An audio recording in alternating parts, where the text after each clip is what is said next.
What is happening, you guys? It's your boy Fry coming at you with some New World PvP content, and today I want to go over my glass cannon Firestaff Rapier build that I'm going to be running for launch in a couple of days. I know with the adjustments they made during open beta, a lot of builds are going to be switching over to medium armor because of how much light armor you have to wear to stay in light armor. But the nice thing about this build, it is fully committed to the glass cannon playstyle, so we're going to be able to stick with the light armor builds, keep that extra lengthy roll, and get that extra 20% damage buff for being in the light armor class. So it's going to be a lot of fun. Let's jump right into the build and take a look. Cool thing about this site I'm using is you can actually see the path that I'm taking, so feel free to pause the video and look 1, 2, 3, 4, 5, 6. You can see how I'm actually planning on leveling up as I go in order. So this is a fully glass cannon build. The playstyle for this build is going to be top priority, do not take any damage, like ever. So let's look at the Rapier side first. I'm fully decked out, everything in Grace except for controlled breathing. We're subbing that out for on guard because we are still going for max damage, but the fully decked out Grace tree gives you a lot of defensive capabilities that'll help you avoid or mitigate damage. So Riposte is obviously your best get out of jail free card. Even if you don't hit the stun, just them triggering the Riposte makes you completely invulnerable to damage for a short period of time. That's just obviously invaluable. Evade has iframes as well as being fully decked out. Probably going to want omnidirectional evade too, just so you can pop out max damage while you're doing your burst with your Rapier. And then Fletch is obviously a great get out of gravity well, or just an escape in general, or distance creator while kiting, or gap closer if you want to be offensive with it. Feel free to pause the video and look at the route I'm planning on taking, first decking out evade, then Fletch, then picking up momentum, then riposte, etc. And then the meat and potatoes of the damage is going to be the Firestaff build. So ideally, this being that it's a fully intellect build, the damage is going to scale harder. It will be nice to put a conversion gem into your Rapier to give it that extra damage buff. It's going to be significant. And then the Firestaff, I'm probably going to throw an opal gem just to get kind of a blanket 15% damage buff at any point, as long as I'm not at max stamina. Seems really good.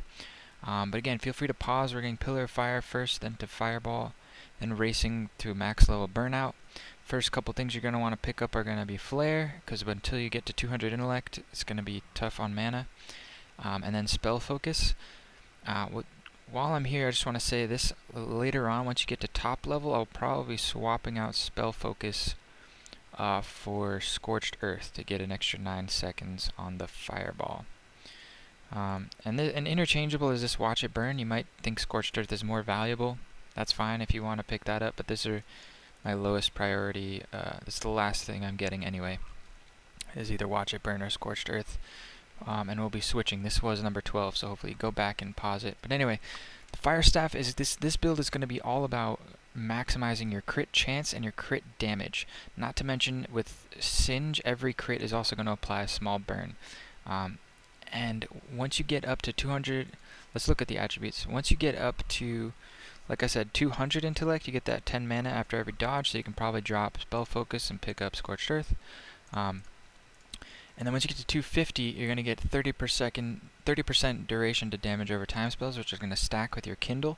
So total for your burns, you're getting an extra 50% longevity.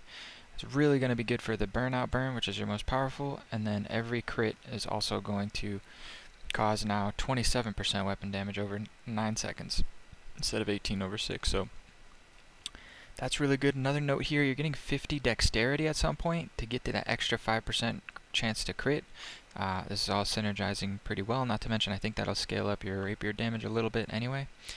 And with that in mind, yeah, let's talk about perks. Perks you're going to want to get for this build are going to be Keen is the most important, extra crit chance, and then Vicious, extra crit damage. So here's a couple legendaries. You got the Firevine Battlestaff, would probably be the best I've seen so far. It has both Keen and Vicious, and the Signum Filare also has Keen and Vicious with Chain Lightning. Pretty good as well. Either of those would be awesome for this build, so it's going to scale really well at top level. And yeah, one other thing to note, we're going with Pillar of Fire over Incinerate.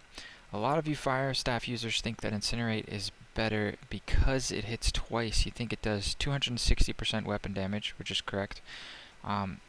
The thing about Pillar of Fire is if you hit it properly on the edge of the hitbox, it'll actually hit twice as well, which a lot of people don't know.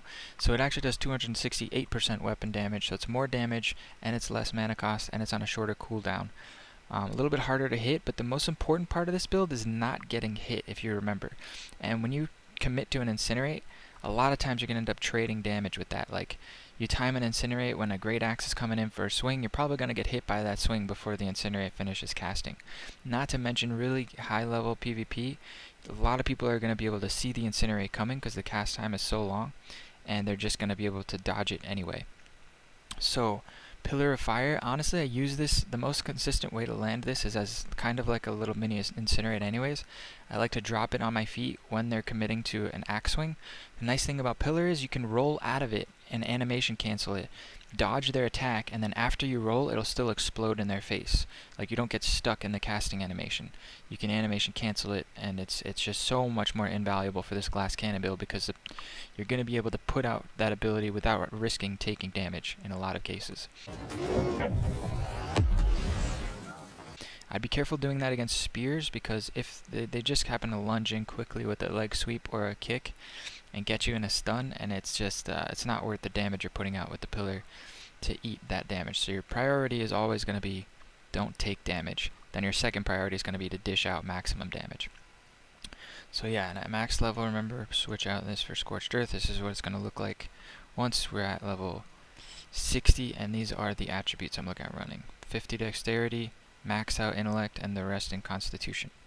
I could see you not really needing the extra 50 for the first down hit, but I'm going to be doing some one-shot memes with this build. It's going to be pretty awesome.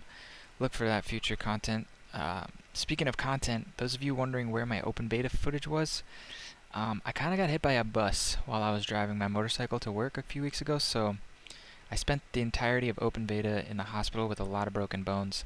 But I'm back now, and I'm not gonna have to work for a couple months, so I'm really gonna be able to go ham once this game launches on the 28th. Just a couple days away now. I am excited. I hope you're excited.